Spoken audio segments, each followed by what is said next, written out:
Are you a victim or an oppressor? Okay, I don't want to bombard you with questions, but actually just think about that. Are you someone who is victimized in life? Or are you someone who oppresses in life?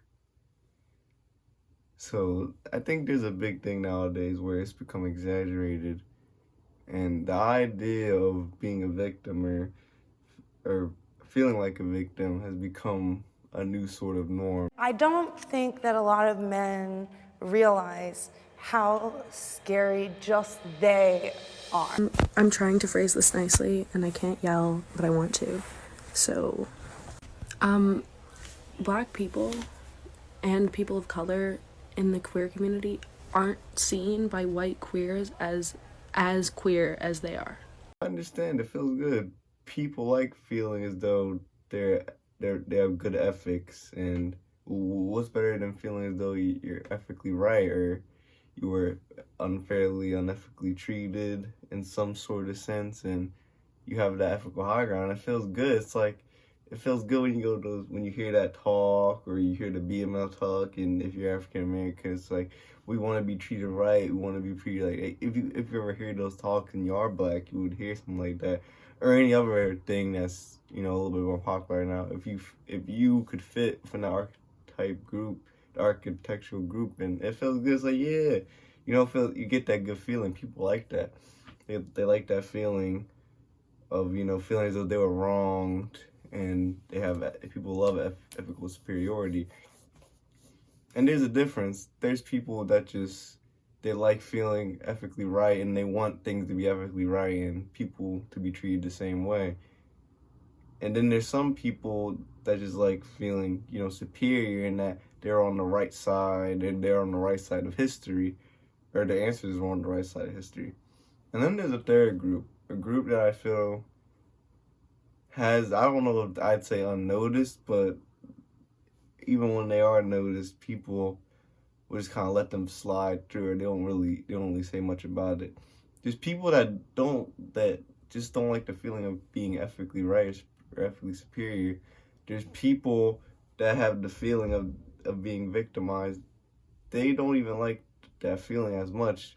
They like the idea of being superior over everyone else and putting the people who don't fit in with their ideals or they feel have wrong ideals ethically, putting them down. So it's less about feeling good about themselves or feeling good about everyone. It's about making other people, putting them down for their opinions and ideas. I'm not a big fan of that. And if you think about that a little bit more, you can understand why I'm not a big fan of that. I'm not a big fan of the whole victim idea anyway. It's like I asked the question at the beginning of the video. That's a legit question. And honestly, I think most people would say they're victims, and at least most people in my age group. And I guess I'd be proud of you said you were the victim. And I don't like the fact that everyone is a victim.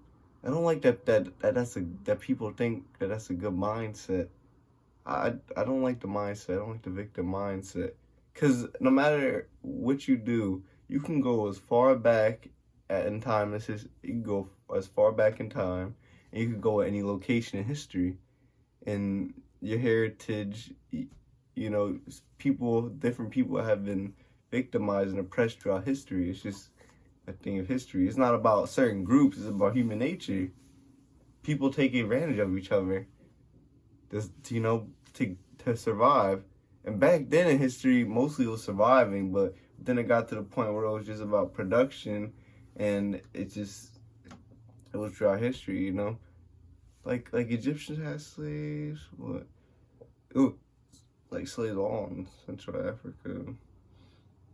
I'm not really that big in this history. I'm big in history, so I probably have to look into it. But you get the gist. Every single people, Europeans were slaves. Like every single people, almost I'd say, were slaves for the most part. So I think this idea of like you having this ethnic superiority over another person because you're in a particular ethnicity and you're in a particular group. And I don't like the group mindset either. I think people should be viewed as individuals and not based on their group. And I feel like that's just stereotyping, but it's like, you know, a good stereotyping, but it's like, I don't know, I don't like it. I don't believe that people should be victims. So if people shouldn't be victims, what should they be? Should they be totalitarian oppressors? Yes and no.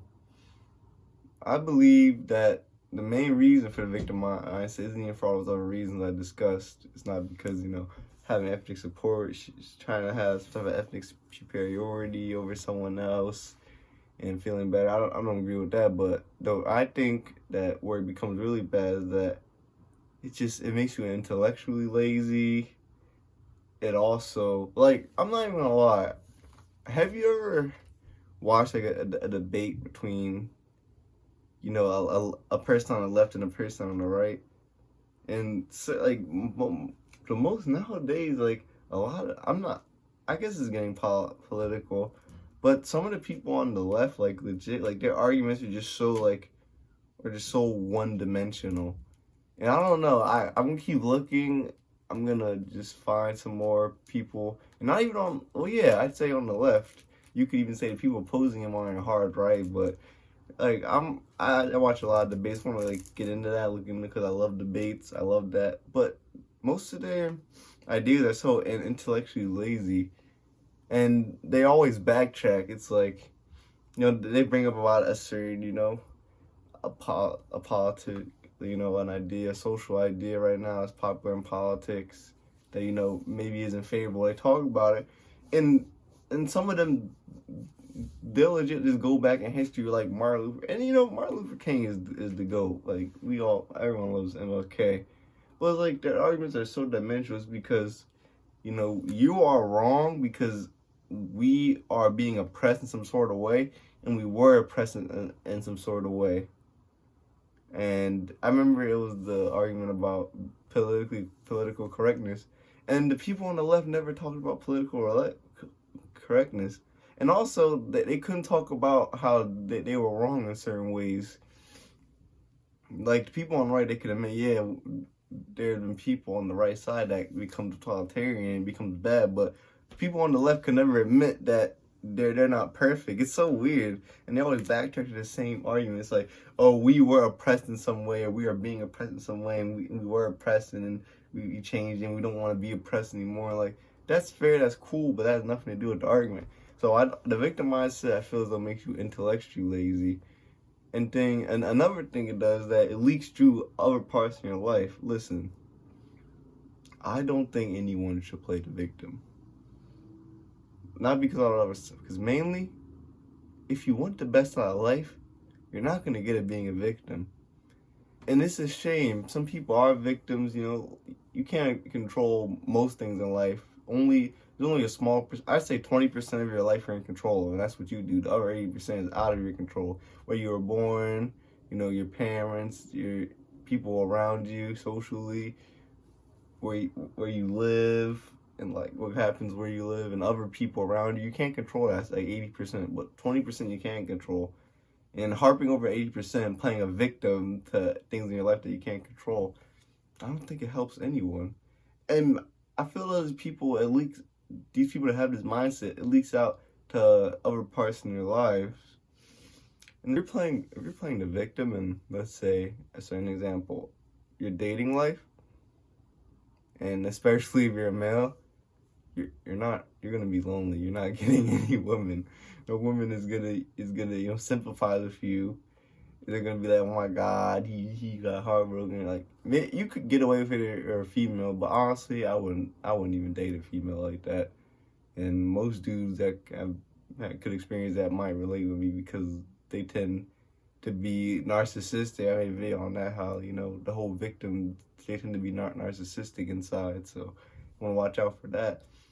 But, you know, when it comes to your career, when it comes to your creative endeavors, you don't want to be a victim. You don't want to be a victim at your job, that you work there, your boss is,